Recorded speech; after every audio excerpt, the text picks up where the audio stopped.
Солидар, Бахмут, русские города украинскими не будут уже никогда. За что умирает украинский солдат? Тому, что он здесь уже сам не рад.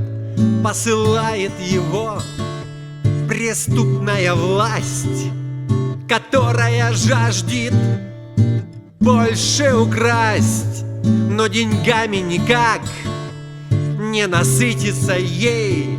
Нужно больше ей крови и жизни людей.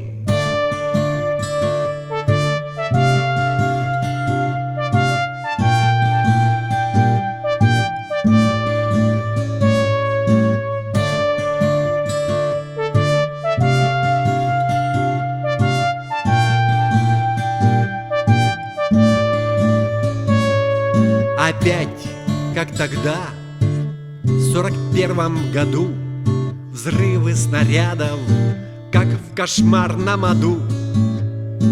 Город разрушен, огонь и пожар, стонет от боли Бахмут и Солидар. Но история не учит глупых хохлов, их везде принимают за обычных лохов, как всегда надеясь на помощь извне.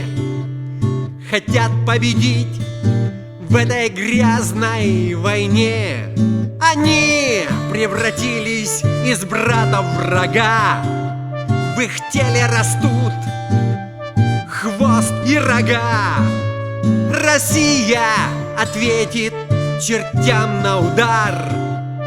Русские навсегда, Бахмут и Солидар!